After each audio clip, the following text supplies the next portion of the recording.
proceed in recording and live streaming.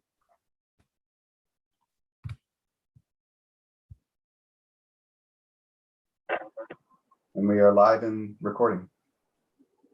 Thanks, Tom. Good afternoon. Today is Thursday, February 17th, and I am calling to order the meeting of the City of Albany IDA at 12:15. We'd like to note that all members of the board are present with the exception of Lee Eck. We do expect that he will be joining us later, however. So we'll start with a motion, please, to accept the minutes of the board meeting of January 20th of 2022. Since these minutes were previously disseminated to all board members, we'd like a motion for to not read the minutes out loud at this time, and we'll take that all in one motion, please. So moved. Thank you, Darius. Second? Second. Second. Thank you, Joe. Any comments, questions, or concerns about those minutes? If none, we'll take a vote to approve them. All in favor, please say aye. Aye. Aye. Any opposed? The minutes of the board meeting of January 20th, 2022 are approved. We're going to take things slightly out of order today. If that's okay with everyone. We'd like to move right to new business and take 1415 Washington property. Does anybody have any concerns about that? No. All right. Nope. Then Tom, if you would like to give us some background on 1415 Washington property, which we've discussed a number of times, including most recently at Finance. And I know we have discussed with Darius in particular some concerns, and hopefully we have resolution for that. Sure, and I'm going to ask Andy if you can just give an overview of the request again. Absolutely. So this project was discussed at length at the previous Finance Committee meeting last week. We had also, staff had circulated an updated application and an updated organizational chart. The project has remained exactly the same, and it's basically the proposal to construct about a 400,000 square foot, 5-story residential student housing dormitory, containing approximately 240 residential units and 560 beds. There will be approximately 200 off-street parking spaces. The request at hand involves the change in majority ownership of the project due to the addition of equity partners to help complete the financial picture of the project. We do have representatives here with us today from the applicant that can answer any questions. And we do note that this is strictly administrative in nature. As noted, the scope of the project and the cost and the financial breakout between debt and equity, we expect to remain the same per the updated application submitted.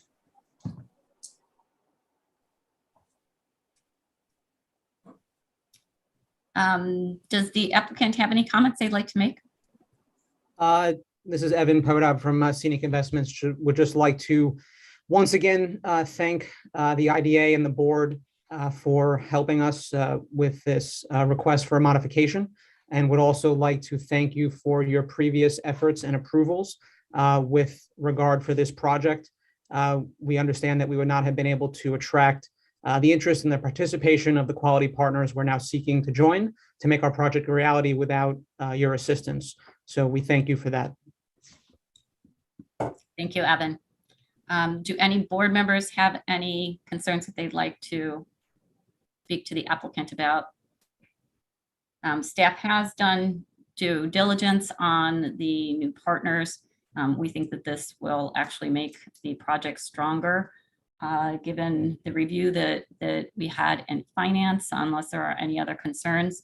I will take a motion to bring the resolution consenting to change in membership interest in 1415 Washington Property LLC project to the floor, please. I'll move it. My concerns have been addressed, and I think it's appropriate to move the project forward.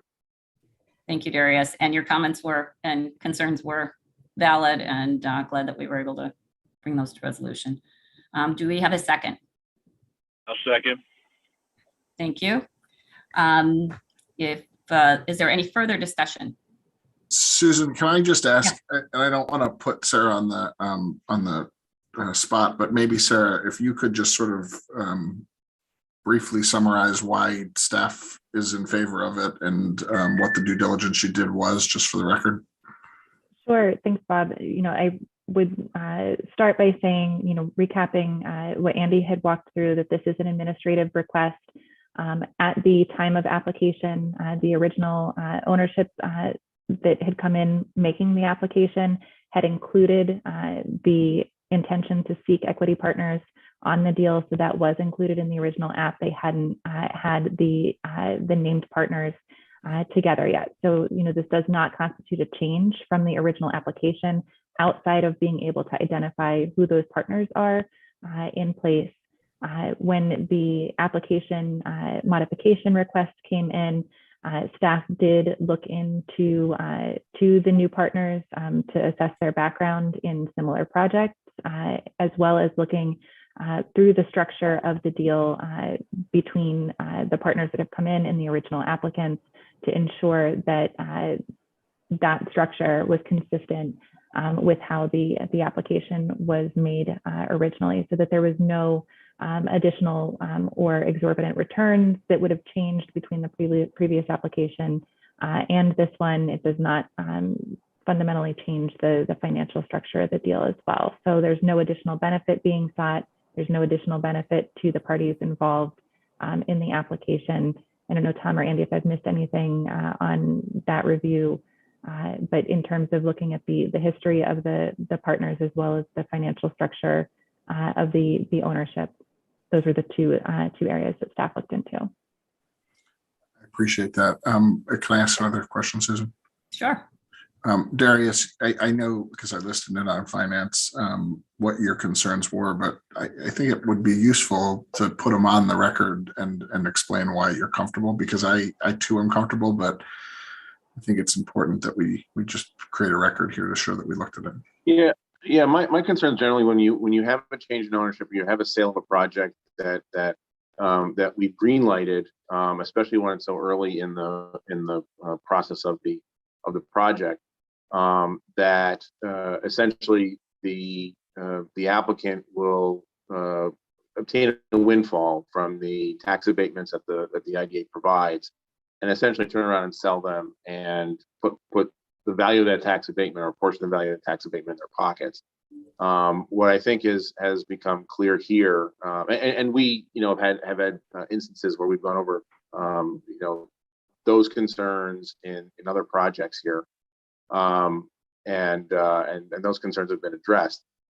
Here, what I think we're seeing here is really not a sale of the property per se, but in one respect, it's instead of going out to a bank and get financing, the applicant is bringing in an equity partner for that financing, and they're doing that as a condition of their coming into the project to finance the project.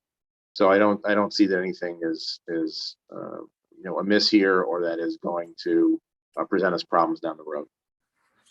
So I asked those questions primarily to make the point and to hopefully have the public and the developer community understand where the IDA is on this. I think it's important to understand that we do look at these things. We understand we have a very powerful tool that we're using. We know that some people have concerns about the power of the tool, and that we're not allowing the tool to be abused, and that we're focused on making sure that people are taking the benefits that we have the power to give seriously, using them to benefit the city and not abusing them to make unnecessarily or unreasonable profits. So I support it. I'm going to vote in favor of it, but I appreciate everybody putting on the record, the level of focus that we put on this, and the scrutiny that was given to it.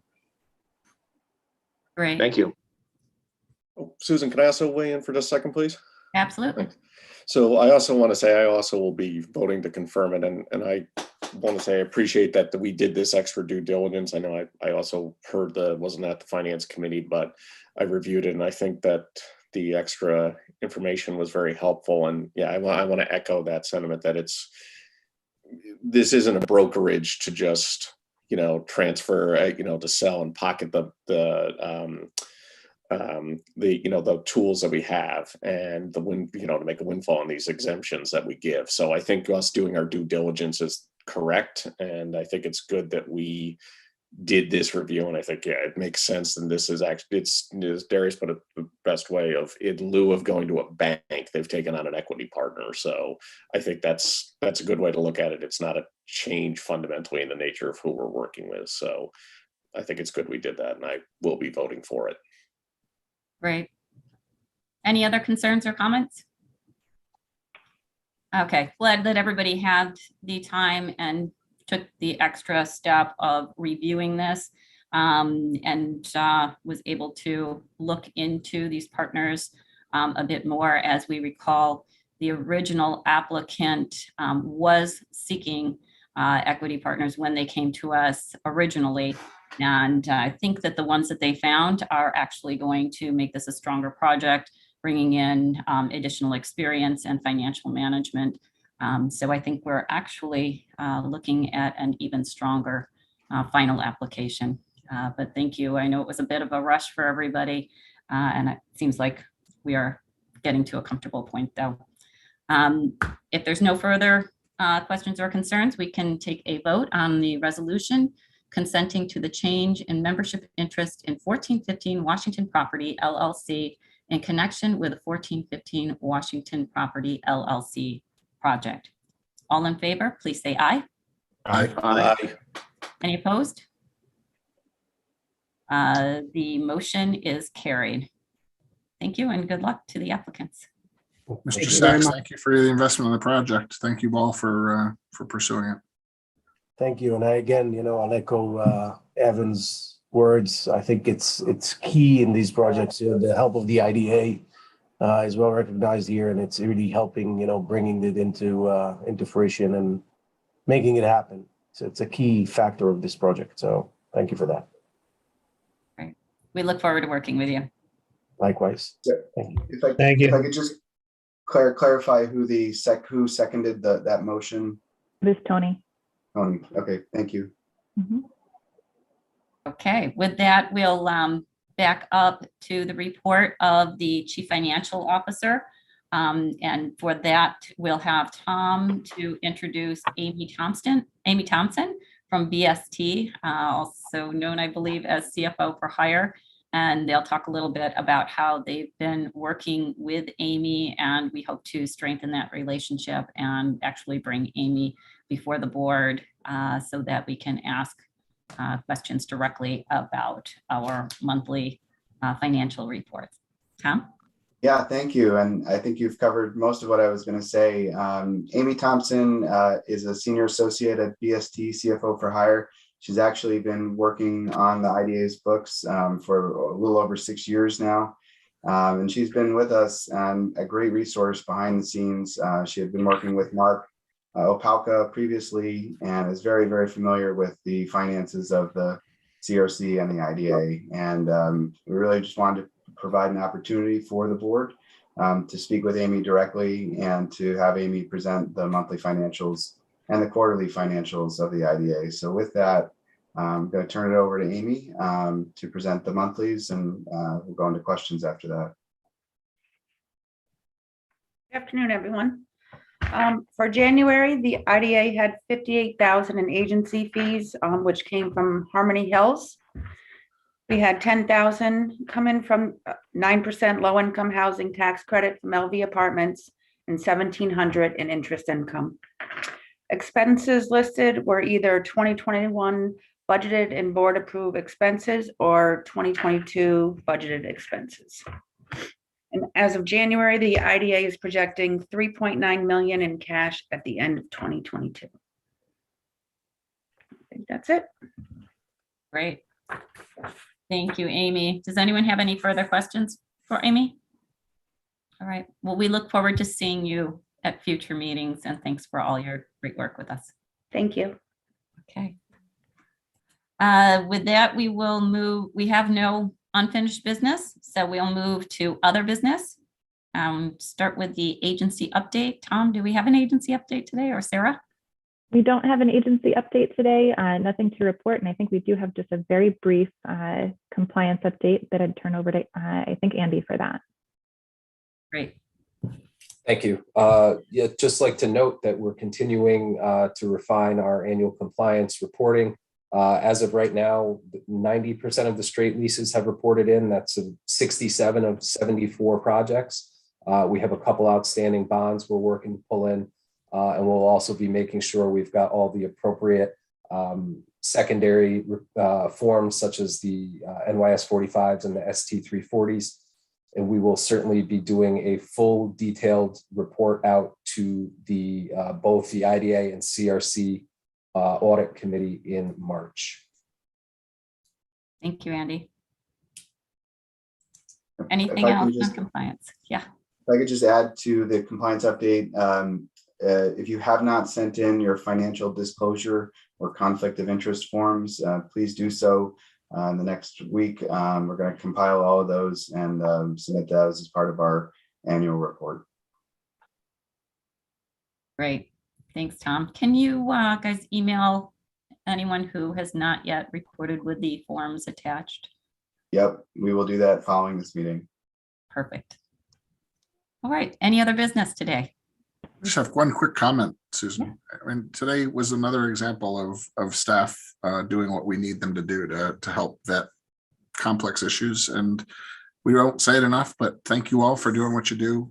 You make us able to do the work that we have to. And I wouldn't have had the confidence to go forward with that today if you guys hadn't done the background and answered the questions that Darius raised. You are terrific enablers. Great. Okay. Any other comments? Concerns, questions? If not, I'll take a motion to adjourn the meeting. So moved. Darius, do we have a second? Second. Joe? All in favor, please say aye. Aye. Aye. Any opposed? We are adjourned Thursday, February 17th at 12:34.